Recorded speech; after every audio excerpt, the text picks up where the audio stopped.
ভরা বর্ষায়ও জমিতে সবুজ পাতার ফাঁকে উকি দিচ্ছে অসংখ্য তরমুজ। এর সাথে যেন সফলতার আনন্দ মিশে আছে কৃষকের মনে।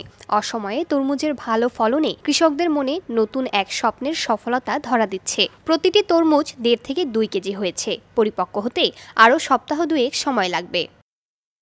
কিশোরগঞ্জের পাকন্দিয়া চণ্ডীপাশা ইউনিয়নের 60 কাহন গ্রামের কৃষক জসিমউদ্দিন প্রথমবারের মতো তরমুজ চাষেই পেয়েছেন সফলতা। তিনি তার 40 শতক জমিতে প্রথমবারের মতো সুইট ব্ল্যাক 2 জাতের তরমুজ চাষ করেছেন। জমিতে 12 থেকে 14 শত গাছ রয়েছে। প্রতিটি গাছে 4 থেকে 5টি তরমুজ হয়েছে। আমি প্রথম ধান করতাম, মানে বোরো ধান করতাম। বোরো ধান করার পরে পতিতাক্তভাবেই আর কিছু করা হইতো না। গরমের সময় আমি শশা করতাম। তারপর হঠাৎ একদিন আমাদের যে সহকারী কৃষি অফিসার নজরুল ভাই, তার সাথে দেখা। তিনি বলেন যে এর মধ্যে আপনি একটা তরমুজ করেন, বাম্পার ফলন হইতে পারেন ইনশাল্লাহ। তার কথা উদ্বুদ্ধ হয়ে আমি মানে তরমুজ চাষ করেন উৎসাহিত হয়েই নামলাম আর কি তরমুজ খেতে আর কি। তারপর দেখলাম না তরমুজ করার পর মাশাআল্লাহ আলহামদুলিল্লাহ অনেক সুন্দর তরমুজ হয়েছে, ভালো হয়েছে। আর এখন পর্যন্ত আসলে অনেক ভালোই।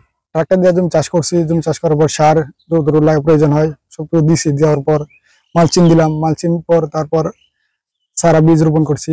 বীজ থেকে আপনার আস্তে আস্তে হয়েছে আর আস্তে আস্তে কাজ করছি।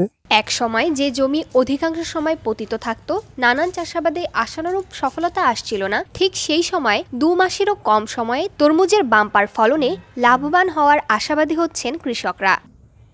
এদিকে কৃষক জসিমের সফলতা দেখে অন্য কৃষকরাও তরমুজ চাষে আগ্রহী হচ্ছেন। তুমি এদিক দিয়ে মনে করেন এই ধরনের নতুন ফসল কেউ করতো না, ঠিক আছে। সম্পর্কেও আমার ভাতিজা হয়, এবছর দেখলাম ও নতুন ফলন করছে, তো ফলন আলহামদুলিল্লাহ ভালোই হয়েছে। এখন বাজারে মনে করেন চাহিদার উপর নির্ভর করবে সে কতটুকু সফলতা হইতে পারছে। ব্যবধান অনেকেই আছে, যেমন সে আগে ধান চাষ করতো এই জায়গাতে, এখন সে নতুন করে আবার এই ফলনটা তৈরি করছে, চাষ করছে। চাষ করার পরে এখন বাজারের উপর নির্ভর করে সে কতটুকু সফলতা অর্জন করতে পারছে। ঠিক আছে, ফলন দেখে আশা করা যায় সে লাভবান হতে পারবে। এটা যেহেতু আমাদের এলাকায় একটা ব্যতিক্রমী উদ্যোগ, যেহেতু ধানের ফসলের বিপরীতে তরমুজটা করা হয়েছে, আসলে ফসল দেখে খুব ভালোই লাগতেছে। যে হয়তো আশা করা যাচ্ছে ভালো একটা আর্থিক লাভবান হওয়া যাবে। এখন হারভেস্টের টাইমে কি হয়, দাম কেমন থাকে বাজারে, আশা করি থাকবে দামটা বাজারে।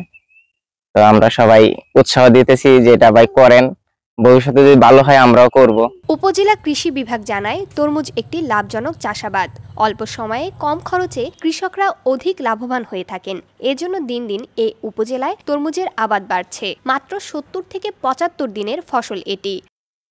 এরই ধারাবাহিকতায় এই উপজেলায় এবছর 15 বিঘা জমিতে তরমুজের আবাদ হয়েছে। বিঘা প্রতি 30 থেকে 35 হাজার টাকা খরচে 1 থেকে 1.5 লাখ টাকা পর্যন্ত লাভবান হচ্ছেন কৃষকরা। মাঠ পর্যায়ের কৃষি কর্মকর্তারা প্রতিনিয়ত কৃষকদের পরামর্শ প্রদান ও সহযোগিতা করছেন।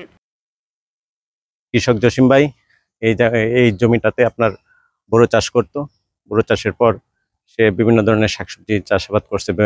এর আগে সে মূলা করছিল বোরোর পরে, তো মূলা করে সে তেমন একটা লাভবান হয় নাই। এর পরবর্তীতে আবার বোরো করে তো জমিটা পতিত রাখতো। জমিটা পতিত না রেখে আপনি জমিটাতে তরমুজ চাষ করতে পারেন। ওনাকে পরামর্শ দিই যে আপনি সুইট ব্ল্যাক 2 করেন, তো এটাতে আপনার মোটামুটি ভালো ফলন হবে। প্রতি গাছে আপনার 3টা করে ফলন রাখবেন। আর আপনার জমিতে যখন এটা আপনার ব্রাঞ্চিং এর সময় হবে তখন ব্রাঞ্চিং করবেন। আমি তো আছি, আমি আপনাদেরকে পরামর্শ দিয়ে যাব। উজান ভাটির জেলা কিশোরগঞ্জে দিনকে দিন আধুনিক পদ্ধতিতে চাষাবাদে আগ্রহী হচ্ছেন কৃষকরা। এতে কৃষিতে এসেছে নতুনত্ব। স্থানীয় চাহিদা মিটিয়ে রপ্তানির অপার সম্ভাবনাও রয়েছে।